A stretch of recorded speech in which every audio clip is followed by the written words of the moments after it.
Hello students, हम आज start करने जा रहे हैं डिटर्मिनेंट्स।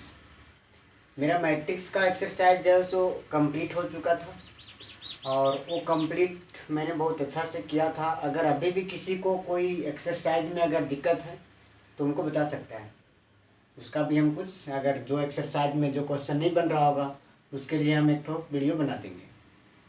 तो और कंप्लीट हो गया एक्सरसाइज, तो हम क्या करने वाले हैं कि मैट्रिक्स का जो भी था उसका हम टेस्ट भी लेंगे।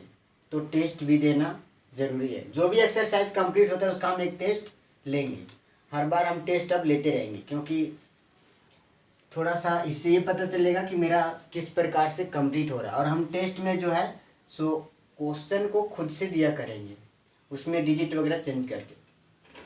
तो अब हम स्टार्ट करने जा रहे हैं डिटर्मिनेंट। इसको अच्छा से समझो। चलो, डिटर्मिनेंट अगर मैट्रिक्स पढ़ रखा है तो कुछ खास नहीं है। सबसे पहले हम यहाँ पर ये देख रखें, ठीक है, कि कितना सा हमको क्या क्या टॉपिक इसमें पढ़ना है, उसका हम रिव्यू लिख रखें। तो टोटल मेरा यहाँ पर 10 टॉपिक का हम लिखे हैं। तो सबसे पहला मैंने लिखा है इंट्रोडक्शन, ठीक है, कि इसका डिटर्मिनेंट का इंट्रोडक्शन हम पढ़ लेंगे। अब इंट्रोडक्शन मेरा क्या होता है, इंट्रोडक्शन पार्ट बोले तो मेरा यही हो गया एक प्रकार से इंट्रोडक्शन, कि इसमें क्या क्या पढ़ना है और किस प्रकार से पढ़ना है, वही सब है। और दूसरा हो गया मेरा डेफिनेशन, कि डिटर्मिनेंट का डेफिनेशन क्या होता है। थर्ड नंबर में क्या हो गया कि हाउ टू फाइंड डिटर्मिनेंट, कि डिटर्मिनेंट हम लोग किस तरीके से फाइंड करते हैं, कैसे फाइंड करते हैं 2x2 ऑर्डर का। बात समझ में आ रही है।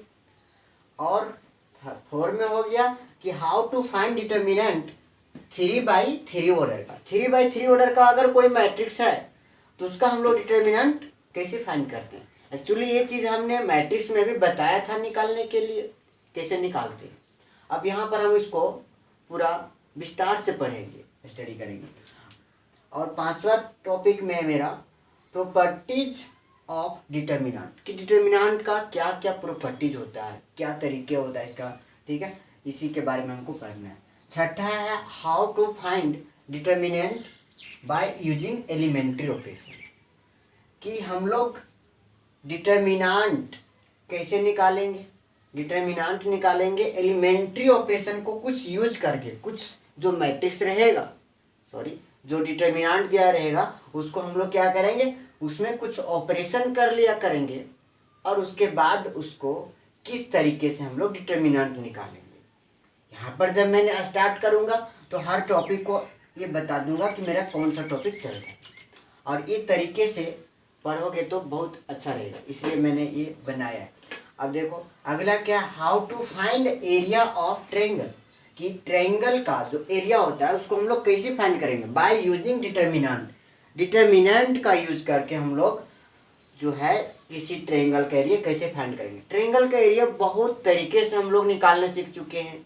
इसका हम लोग शायद 9-10 से ही, और उससे पहले भी हो सकता है किसी ने सीख रखा होगा कि 1/2 गुने आधार गुने ऊंचाई, ये फॉर्मूला हो गया, हीरोन्स फॉर्मूला हो गया, और 11th क्लास में कोऑर्डिनेट ज्योमेट्री से हो गया। हम लोग ट्रायंगल का एरिया बहुत तरीके से फाइंड करते हैं, और भी फाइंड करेंगे।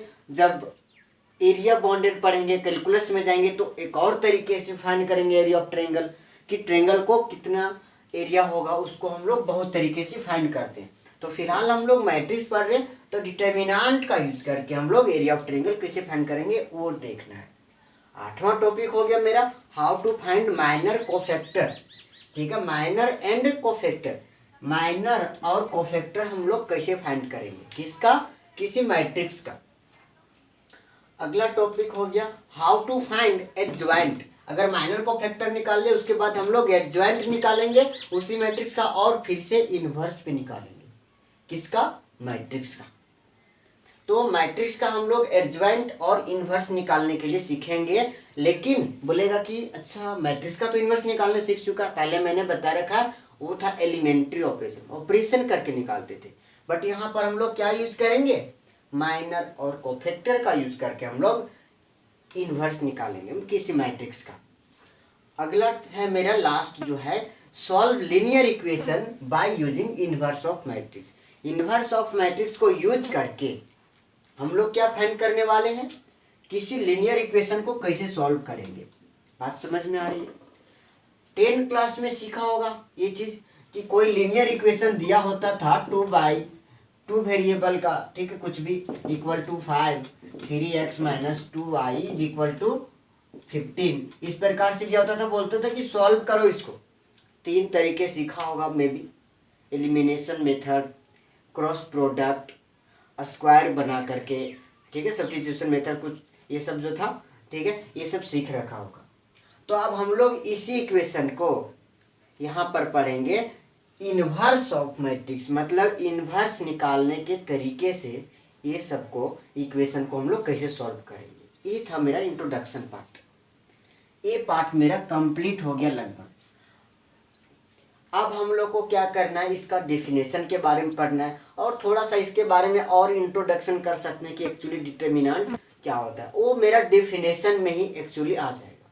तो चलो हम डेफिनेशन के बारे में इसमें देखते हैं कि डिटर्मिनेंट का सबसे पहले कि डेफिनेशन क्या हो सकती है। हमने पहले ही बता रखा है कि डेफिनेशन भाई लिखने की जरूरत नहीं है, इसको रटने की जरूरत नहीं है, मैंने कॉन्सेप्ट बता देता हूँ, बस उतना ही काफ़ी है बस। तो इसका डेफिनेशन क्या हो सकता है, हम लोग डिटर्मिनेंट जैसे क्या होता है, तो डिटर्मिनेंट मैट्रिक्स पढ़ रखा है अगर, ठीक है, कोई भी मैट्रिक्स है, कोई भी मैट्रिक्स, सिर्फ इतनी सी ध्यान रखना है कि वो मैट्रिक्स जो होनी चाहिए सो क्या होनी चाहिए, स्क्वायर मैट्रिक्स। अगर कोई स्क्वायर मैट्रिक्स है तब भी हम लोग उसका डिटर्मिनेंट फाइंड कर सकते हैं, अदरवाइज बोलेंगे तू हमारा डिटर्मिनेंट नहीं फाइंड कर सकते। अगर कोई स्क्वायर मैट्रिक्स नहीं है तो उसका डिटर्मिनेंट निकालने से मना कर देना है। मेरी बात समझ में आ रही है। सपोज दैट हम मान लेते हैं कि ए इज एक स्क्वायर मैट्रिक्स है, एक ये जो है सो मेरा स्क्वायर मैट्रिक्स है। अब इसका ऑर्डर की अगर कोई बात करे तो क्या होगा, ऑर्डर एन मान लिया। एन का मतलब समझ में आ रहा है, एन बाई एन बोलो इसको, एन ऑर्डर का। तो एन ऑर्डर का कोई स्क्वायर मैट्रिक्स है, इसका ऑर्डर कुछ भी हो सकता है ना, 1 बाई 1 ऑर्डर का हो सकता है, 2 बाई 2 ऑर्डर का हो सकता है, 3 बाई 3 ऑर्डर का हो सकता है, 4 बाई 4 ऑर्डर का हो सकता है। कोई भी ये जो है एक स्क्वायर मैट्रिक्स है तो हम लोग इसका क्या कर सकते हैं, डिटर्मिनेंट को फाइंड कर सकते हैं। अब इसका डिटर्मिनेंट को फाइंड करने के लिए हम लोग को यहाँ पर जो पढ़ना है सो मेरा जो सिलेबस में दिया है उसको ध्यान देना है। सिर्फ 2 बाई 2 ऑर्डर का और एक 3 बाई 3 ऑर्डर का, समझ में आ रही है। तो इसका डिफिनेशन क्या होता है कि अगर कोई स्क्वायर मैट्रिक्स है, अगर कैसा कोई मैट्रिक्स है, एक स्क्वायर मैट्रिक्स है और वो उसको अगर हम एसोसिएट कर देते हैं किसी नंबर में, अगर उसको हम लोग कोई नंबर के रूप में फॉर्म में लिख देते हैं, सपोज दैट ले लो ना कोई स्क्वायर मैट्रिक्स, समझ में आया। अब इसको हम लोग कोई नंबर के रूप में लिख देते हैं तो उसी को हम लोग क्या कहेंगे, डिटर्मिनेंट। समझ में आ रही मेरी बात को। इसका जैसे क्या निकाल देंगे, इसको कोई नंबर के फॉर्म में, फिलहाल ये क्या है, मैट्रिक्स है। अब मैट्रिक्स है, इसको जो है एसोसिएट करके, इसको कन्वर्ट करके हम लोग कोई नंबर के फॉर्म में लिख देंगे। जैसे ये 3 × 7 हो गया ना, माइनस का 21 और माइनस का 10 और ये आ गया मेरा माइनस का 31। ये बिल्कुल ये दिख रहा है क्या, ये कोई नंबर आया ना, तो ये जो निकला सो इस स्क्वायर मैट्रिक्स का डिटर्मिनेंट निकला।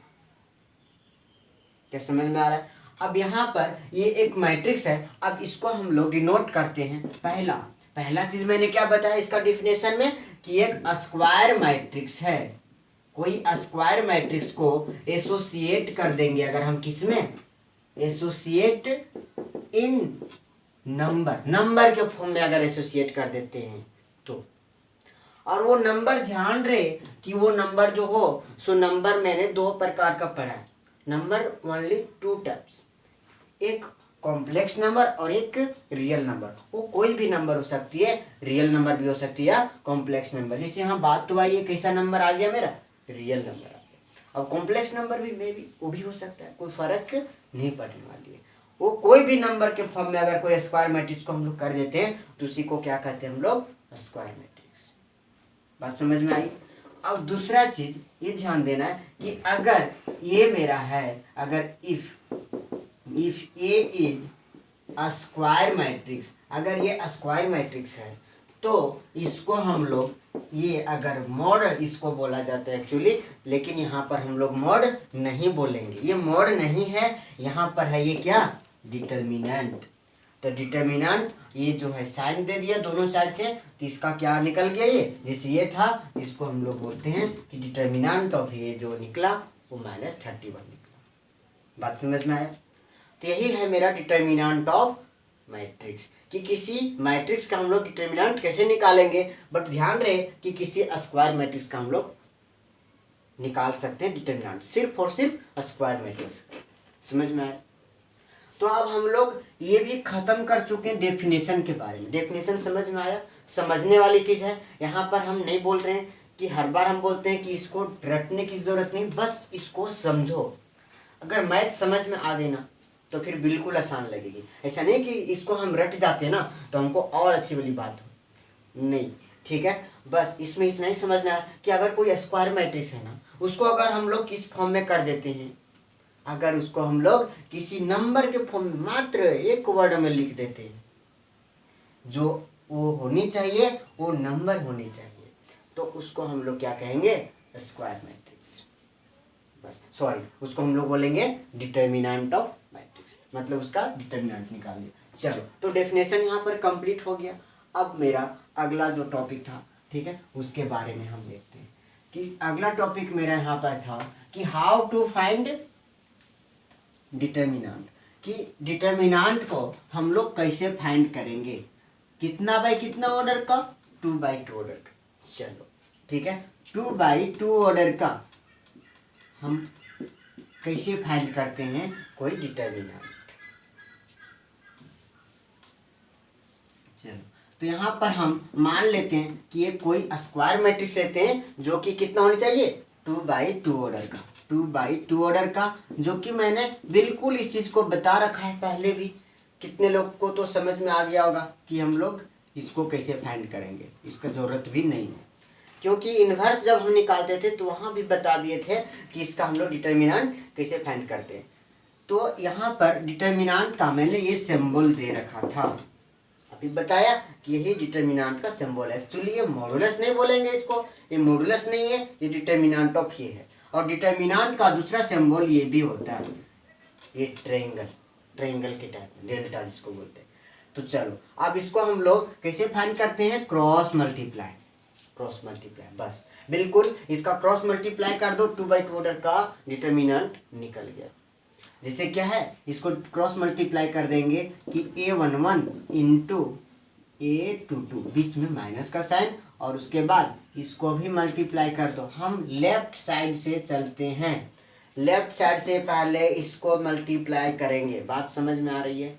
ऐसा नहीं, लेफ्ट साइड से ऊपर से चलेंगे कि इसको इससे मल्टीप्लाई करेंगे, फिर बीच में माइनस का साइन, और इधर से फिर से मल्टीप्लाई कर देंगे। तो कितना हो जाएगा, ये 21 और ये 12, बस इतना काम। यहाँ पर जो भी नंबर रहेगा उसको कैलकुलेट कर लो, इसका डिटर्मिनेंट निकल गया। जैसे और भी हम एक ठो एग्जाम्पल ले लेते हैं, जैसे क्या है, ये इक्वल टू मान लेते हैं 3 2 1 माइनस का 5, इसका डिटर्मिनेंट निकालना है। अब इसका डिटर्मिनेंट निकालेंगे तो कितना आ जाएगा इसका डिटर्मिनेंट, 3 इंटू, मैंने क्रॉस मल्टीप्लाई करने को बोला तो 3 को मल्टीप्लाई कर देंगे -5 से, और बीच में माइनस का साइन देते हैं, 3 इंटू -5 और फिर -1 इंटू 2। अब इसको मल्टीप्लाई कर देंगे तो माइनस का 15 और ये हो गया माइनस का 2, और ये माइनस माइनस सबको समझ में आता है कि इसको हम लोग जोड़ते हैं, तो -15 और -2 हो गया माइनस का 17। ये डिटर्मिनेंट मेरा कितना आ गया, माइनस का 17। अब ये किसी को समझ में तो नहीं आ रहा है ना, ऐसा कि ये मॉडुलस है, इस माइनस को प्लस कर दें, ये बहुत ही गलत बात है। हम इसको बार बार बोलते हैं, ये डिटर्मिनेंट, इसको समझें। और भी ले लेते हैं कोई एग्जाम्पल, खुद से ले लो कुछ भी एग्जाम्पल। कितना है, 7 -2 -5 3, बिल्कुल। चलो, अब इसको हम लोग क्या करते हैं, यहाँ भी माइनस दे दो, कोई बात नहीं।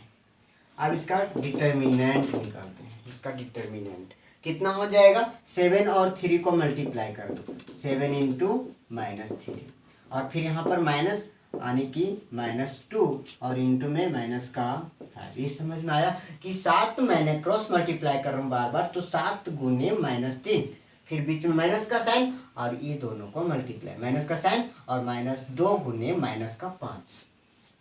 बस ठीक है, इसको कैलकुलेशन कर दो। माइनस का कितना हो जाएगा 21 और ये माइनस और ये माइनस -2 है, तो ये हो गया मेरा, ये माइनस बचेगा और ये माइनस माइनस प्लस, और यहाँ पर आ जाएगा मेरा माइनस का 31। ये हो गया इसका डिटर्मिनेंट। बस इतना सा हमको काम कर देना है। यहाँ पर ऐसे भी क्वेश्चन दे सकता है, यहाँ लिख देगा कोई इवैल्यूट सॉल्व कुछ भी लिख देगा और सिंबल देगा, सो देखना है 3 -2 5 -3। सॉरी इसको ऐसा डिटर्मिनेंट और मैट्रिक्स में थोड़ी सी डिफरेंट है कि मैट्रिक्स देता है तो बोलेगा ऐसे का, ये ऐसे है और ये डिटर्मिनेंट का सिंबल ये है, ये डिटर्मिनेंट का सिंबल है और ये मैट्रिक्स का सिंबल है। इस चीज़ में ध्यान देने की बात है। यहाँ पर क्या है कि ये डिटर्मिनेंट है, बस इसको इवैल्यूएट करना है, मतलब इसका डिटर्मिनेंट निकालना है और क्या करना है। ये मैट्रिक्स नहीं है, कभी कभी बोल देगा कि ये मैट्रिक्स है उसके बाद इसका डिटर्मिनेंट निकालो। ये डायरेक्ट बोला है कि ये डिटर्मिनेंट ऑलरेडी है, इसको इवैल्यूएट करो, इसको सॉल्व करो, क्या होएगा। तो यहाँ पर हम क्या करेंगे, इसको बस वही डिटर्मिनेंट निकालेंगे जैसे हम लोग निकालते थे, -3। ठीक है, 3 इंटू कितना हो जाएगा माइनस का 3 माइनस 5 इंटू माइनस का 2 और फिर कितना हो जाएगा यहाँ पे माइनस का 9 और ये माइनस माइनस प्लस का 10 और प्लस 10 और -9 कैलकुलेशन करके आ जाएगा 1 और इसका डिटर्मिनेंट निकल गया मेरा 1। बस इतना सा काम करना है और ये तरीके से हम लोग 2/2 ऑर्डर का डिटर्मिनेंट इसी प्रकार से हम लोग फाइंड कर सकते हैं। अब हम आगे वीडियो में देखेंगे कि 3/3 ऑर्डर का कैसे फाइंड करेंगे। फिलहाल एक क्वेश्चन हम और ले लेते हैं, जैसे x हो गया, यहाँ पर ले लेते हैं x -1, यहाँ पर ले लेते हैं x + 1, यहाँ भी ले लिया मैंने x, इसका डिटर्मिनेंट निकालना है। तो इसको क्या करना, बस उसी तरीके से करना है, ये लास्ट है। और x और x को क्रॉस मल्टीप्लाई कर दो, कितना हो जाएगा x इंटू एक्स, फिर माइनस का साइन और x + 1, बस ऐसे क्रॉस मल्टीप्लाई, एक बार इससे कर दिया फिर एक बार ऐसे कर दिया और x - 1। अब x और x को गुने करेंगे तो सबको समझ में आता है कितना हो जाएगा x² और माइनस का साइन यहाँ पे है तो है रहेगा। और ये देखना, इसको मल्टीप्लाई करना, ये फॉर्मूले लग रहे हैं यहाँ पर, फॉर्मूले x + 1 और x - 1 यानी a + b into a - b क्या होता है a² माइनस का b², माइनस का b² बोले तो 1 का स्क्वायर, बिल्कुल। अब कितना हो जाएगा x² और ये माइनस को अंदर देंगे तो माइनस का x² और ये माइनस माइनस प्लस का 1। अब कितना हो जाएगा, ये से ये कैंसिल हो जाएगा और बचेगा प्लस का 1 और इसका डिटर्मिनेंट बोलेंगे हम कि 1 कैंसिल हो गया। तो इस प्रकार से हम 2/2 ऑर्डर का डिटर्मिनेंट निकाल सकते हैं। तो 2/2 ऑर्डर का डिटर्मिनेंट निकालें और अगले वीडियो में हम 3/3 ऑर्डर का भी बताने वाले। एक्चुअली इसको तो बहुत आसान था और वो भी जो है वो बिल्कुल वो भी आसान है। चलो तो अगले वीडियो में